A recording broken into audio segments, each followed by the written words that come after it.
नमस्कार लाडक्या मित्रमैत्रिणींनो, शिल्पासोबत स्वादिष्ट चविष्ट आणि बरंच कायमध्ये स्वागत आहे। तर बघा, आज आपल्याकडे ही मेहंदी आहे आणि हे लोखंडाची कढई आहे। हे बघा, नीट बघा, लोखंडाच्या कढईत आपल्याला ही मेहंदी केसांना लावण्यासाठी भिजवायची आहे। तर आपण ही मेहंदी केसांना का लावतो आणि त्याचे काय फायदे ते आपण जाणून घेऊया। अनेकांना केसांना कलर करायला खूप आवडतं, पण त्याच्यात खूप केमिकल्सचा मारा असतो, म्हणून काही लोक त्याला पर्याय म्हणून मेहंदीचा वापर करतात। तर दोन प्रकार आहेत मेहंदीचे, काळी मेहंदी, लाल मेहंदी। हे हाताला लावण्याची जी मेहंदी असते ना, लाल मेहंदी, ती आहे, ती आपण केसांना लावणार आहोत। तर दोन्ही प्रकारच्या मेहंदीचा केसांना फायदा होतो, पण ही लाल मेहंदी आपण घेतलेली आहे। मुळात केसांना मेहंदी लावण्याचे भरपूर फायदे आहेत। तर पांढरे जे केस असतात त्याला कलर होतो आणि केसांना चकाकी येते आणि नैसर्गिकरित्या केसांचं कंडिशनर होतं आणि केस चमकदार होतात। तर पांढऱ्या केसांना नवीन रंग येतो। काळी मेहंदी लावली तर केस नैसर्गिकरित्या काळे असल्यासारखे वाटतात। केसांच्या आरोग्यात सुधारणा होते, केसांना चकाकी येते, केसांचा पोत सुधारतो, केस मऊ होतात, केस अकाली पांढरे होण्याचं प्रमाण कमी होतं, कोंड्याची समस्या देखील दूर होते, केसांची वाढ होण्यास मदत होते। नैसर्गिकरित्या तयार करण्यात आल्यानं त्यामुळे केसांचं काहीच नुकसान होत नाही, म्हणून आपण केसांना ही मेहंदी सहज लावू शकतो। आता ही मेहंदी आपण कशा प्रकारे लावायचे ते आपण पाहून घेऊयात। आता बघा, या मेहंदीमध्ये आपण थोडी हळद पावडर घातलेली आहे। तुम्ही यात आवळा पावडर सुद्धा घालू शकता आणि मुलतानी माती सुद्धा घालू शकता। माझ्याकडे मुलतानी माती आवळा पावडर नाही, म्हणून मी नाही घालत आहे। तर तुम्ही आवळे जे असतात ओरिजिनल तेही उकळून घातले तरी चालतं। आणि मेहंदीचा वापर कोणी करणं टाळावं ते तुम्हाला सांगते। सतत जर डोकेदुखीने लोक त्रस्त असतील त्या लोकांनी मेहंदी लावू नये। सर्दी, पडसं, ताप असणाऱ्या, अनेक समस्या असणाऱ्यांनी मेहंदी लावू नये। लहान मुलांनी याचा वापर करू नये। महिन्यातून मेहंदी एकदा किंवा 2 वेळाच लावावी।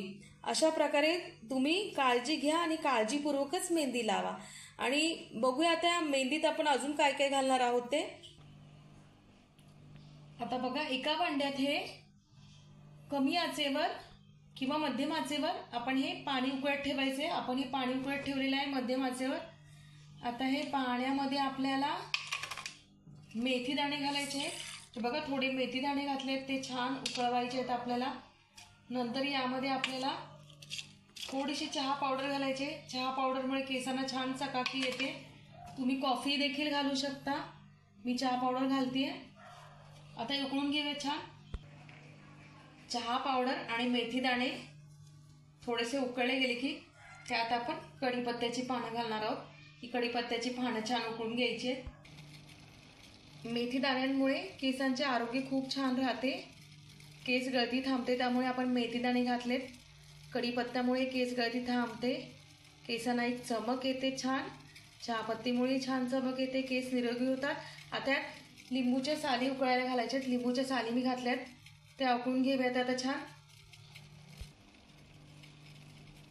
लिंबूच्या साली छान उकळल्या जात आहेत। आता यामध्ये आपण काही संत्र्याच्या साली घालत आहोत। हे बघा, संत्र्याच्या साली घातल्यात, याही उकळून घ्यायचे आहेत। यामुळे केस खूप छान निरोगी राहतात, केसाला छान चमक येते, म्हणून संत्र्याच्या साली माझ्याकडे होत्या त्या मी घातलेल्या आहेत। आता या उकळून घेऊयात छान।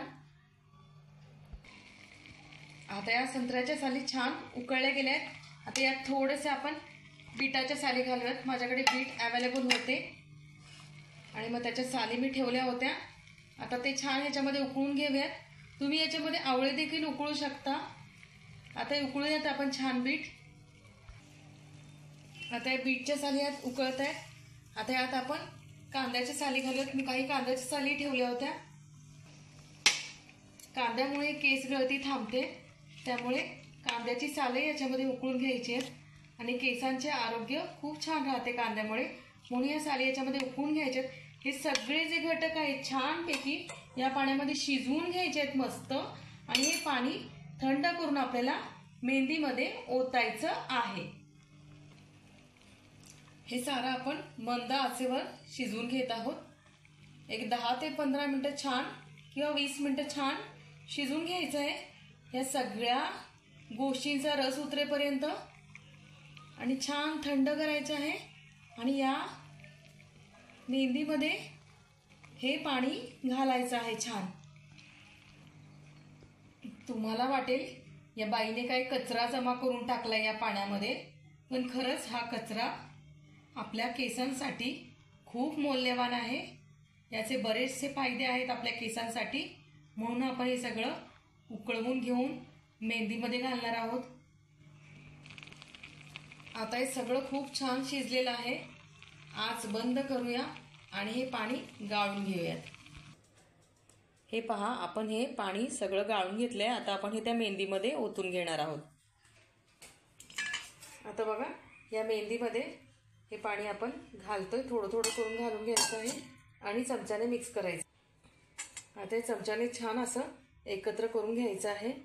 छान त्यातल्या सगळ्या मेहंदीच्या गाठी मोडून घ्यायच्या आहेत. गाठी ठेवायच्या नाही आहेत. तर हे आपण एकत्र करून घेऊयात सगळं छान. हे पहा, अशा प्रकारे आपण ही मेहंदी या पाण्यामध्ये मिसळून घेतलेली आहे छान. आणि आता ही उद्या सकाळी आपल्याला केसांना लावायची आहे. आणि तोपर्यंत या लोखंडाच्या कढईमधलं लोह छानपैकी या मेहंदीमध्ये एकत्र होईल. आणि खूप छान या लोहामुळे केसांना फायदा होतो. केस गळती थांबते आपली छान. केसांना खूप छान शाईन येते. तर आता हे उद्या सकाळी मी तुम्हाला दाखवते की ही मेहंदी कशा प्रकारे दिसते. उद्या सकाळी थोडी ही काळपट झालेली आपल्याला दिसेल. हे बघा, आता सध्या अशी थोडी हिरवट दिसते, पण उद्या ती भिजली की पूर्ण हे काळपट होणार आहे. आणि तशा प्रकारची मेहंदी आपण केसांना लावायची आहे. आणि केसांना लावल्यावर फक्त पाऊण तास ते 1 तासाभरातच मेहंदी लगेच धुवायची. जास्त वेळ केसांना ठेवायचं नाही.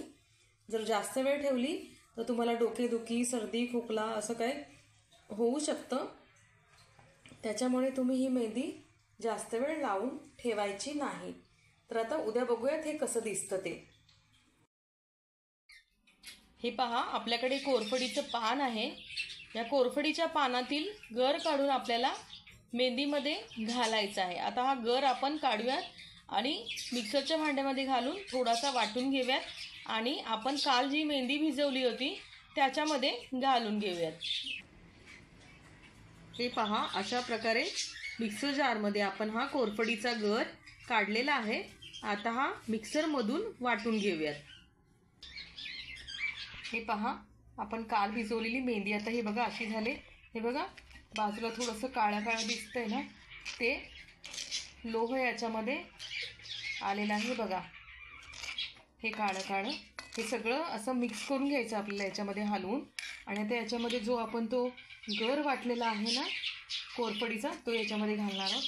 बघा, कोरफडीचा गर घालते मी. आणि सगळं छान असं एकत्र करून घ्यायचं आहे. करून घेऊयात एकत्र. काल आपण मुलतानी पावडर घातली नव्हती, माझ्याकडे आहे मुलतानी पावडर.